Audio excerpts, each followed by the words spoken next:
अखण्डमण्डलाकारं व्याप्तं येन चराचरं तत्पदं दर्शितं येन तस्मै श्रीगुरुवे नमः। अज्ञानान्धस्य लोकस्य ज्ञानाञ्जनशलाकया चक्षुरुन्मीलितं येन तस्मै श्रीगुरुवे नमः। तत्वदर्शी सद्गुरु के चरणों में सादर दंडवत अर्पित करते हुए हम शंका समाधान के इस सत्र का प्रारंभ करते हैं।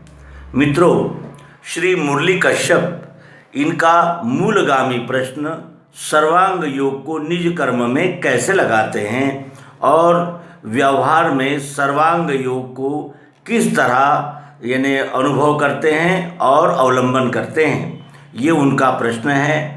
और इसी प्रश्न के समाधान के लिए हमने इसके पूर्व में एक भाग प्रस्तुत किया है, जिसमें हमने ये जाना कि सर्वांग योग क्या है और किस तरह वो हम लोगों के व्यवहार से जुड़ा हुआ है। आइए अब देखें उनके प्रश्न का दूसरा भाग, व्यावहारिक।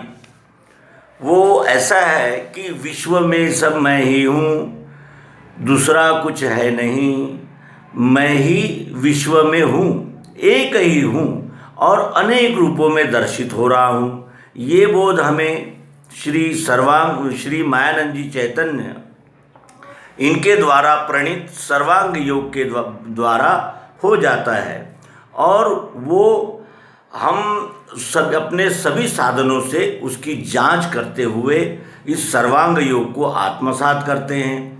हम इंद्रियां, मन, बुद्धि आदि के द्वारा जांचने के बाद ये अहंकार जो है वो चित्त में इसे धारण करता है।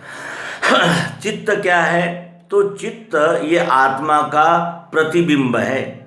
आत्मा का प्रतिबिंब यानी चित्त के द्वारा वो आत्मा अपने सभी संस्कार संग्रहित करता है। चित्त को समझने के लिए एक उदाहरण के साथ समझेंगे कि जैसे जल का एक बूंद धरती पर गिरने पर हम उसे दोबारा नहीं उठा सकते। क्यों? क्योंकि वो विलीन हो जाता है, लय को प्राप्त होता है।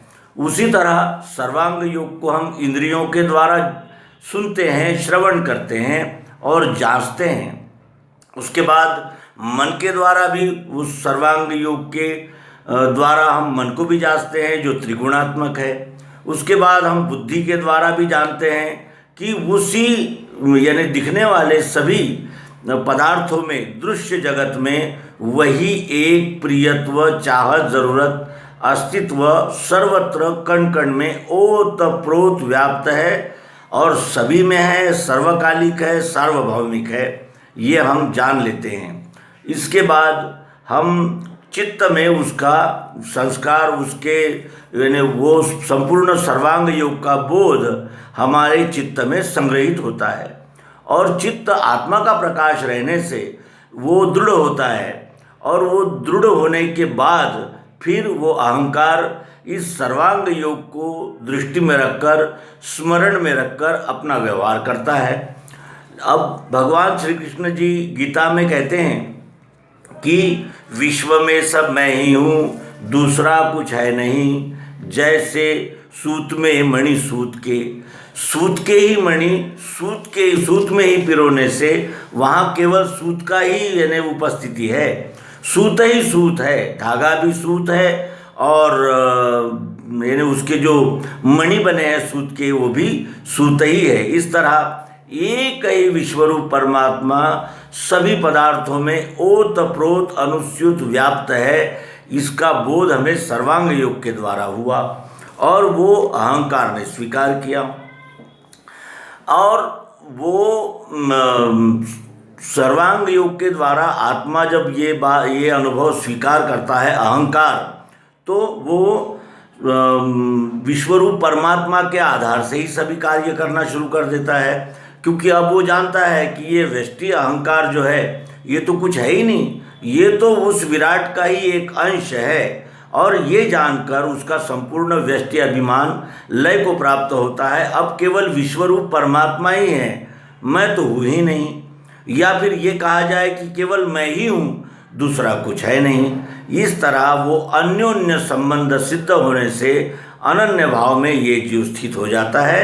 ये हमने गत अंक में देखा। अब देखें कि इसको व्यवहार में कैसे लाना है, क्योंकि व्यवहार में त्रिगुणों के व्यवहार होते हैं। 3 गुणों में ही ये सारा विश्व, इस सारे विश्व की संपूर्ण वस्तुएं 3 ही गुणों में स्थित है, सत्वगुण, रजोगुण और तमोगुण।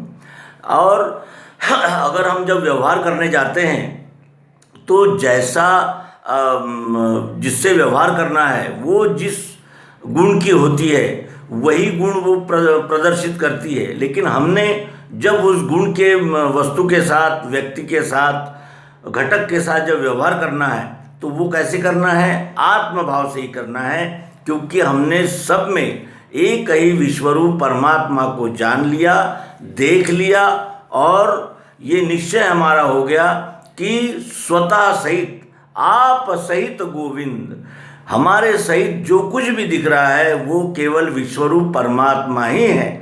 और जब एक ही वस्तु है तो वो द्वैत भाव के व्यवहार कैसे करेगी? इसलिए किसी भी घटक से, किसी भी वस्तु से जब हम व्यवहार करें तो आत्मभाव से ही करें।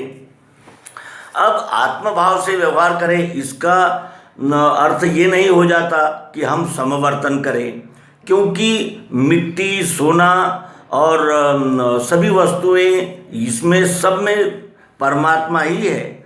लेकिन हम सोने को तिजोरी में रखते हैं, मिट्टी को नहीं रखते। क्यों? क्योंकि जो वस्तु जिस कार्य के लिए है, जो जिसका स्वभाव है, जो जिसका महत्व है, उसी के अनुसार हम उस वस्तु के साथ व्यवहार करते हैं। और इसीलिए समदर्शित्व सब में होना चाहिए। सब में एक ही आत्मा हमें दृष्टि में आता है, लेकिन समवर्तित्व नहीं कर सकते। जो व्यवहार हम एक मिट्टी के साथ कर सकते हैं वही व्यवहार हम सोने के साथ नहीं कर सकते। इसीलिए समवर्तित्व न करते हुए समदर्शित्व रहना चाहिए। जो वस्तु जिस स्वभाव की, जिस गुण की है, उसके अनुसार ही उसके साथ व्यवहार होना चाहिए।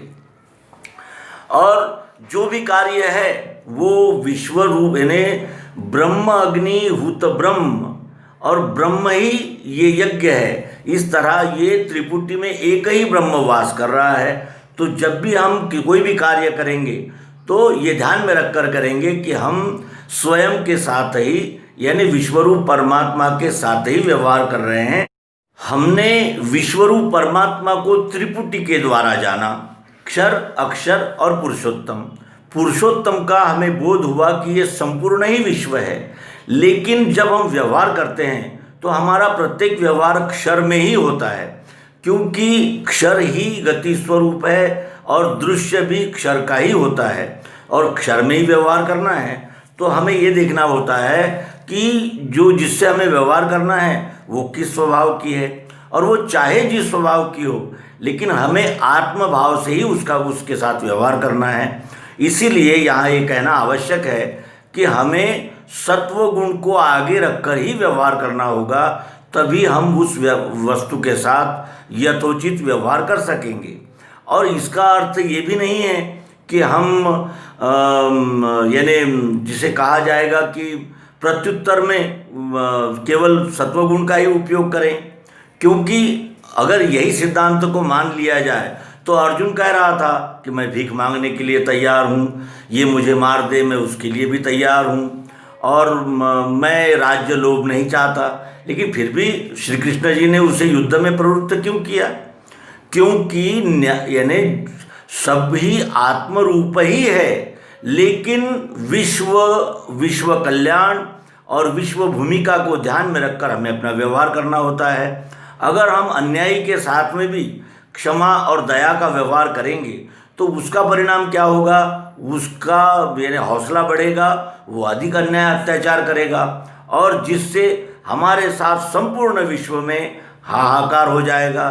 तो इस बात को ध्यान में रखते हुए जो वस्तु जिस गुण की है और जैसी परिस्थिति है वैसा ही हमें उसके साथ व्यवहार करना होगा। लेकिन हम मेरा है तो छोड़ दो, उसका है तो पकड़ लो, इस प्रकार का जो द्वैत भूमिका है वो नहीं कर सकते। अगर हमारा शत्रु भी निरपराध है तो हम उसको सज़ा नहीं देंगे, और हमारा मित्र भी अपराधी है तो हम उसे छोड़ नहीं देंगे, क्योंकि सर्वांग योग की दृष्टि ये न्याय में अधिष्ठित होती है। सर्वांग योग से हमें विश्व भूमिका में प्रवेश मिलता है, यानी विश्व भूमिका के साथ इस विश्व को और देखने की और इस विश्व के साथ व्यवहार करने की हमें प्रेरणा मिलती है, और हमें बोध होता है कि ये विश्व ही परमात्मा है। लेकिन उस विश्वरूप परमात्मा के साथ जैसा स्वभाव गुण है उसी के अनुसार हमें बर्ताव करना होगा। आत्मभाव को न त्यागते हुए हमें सबके साथ न्यायोचित, प्रसंगोचित, यथावत और यथोचित ही व्यवहार करना।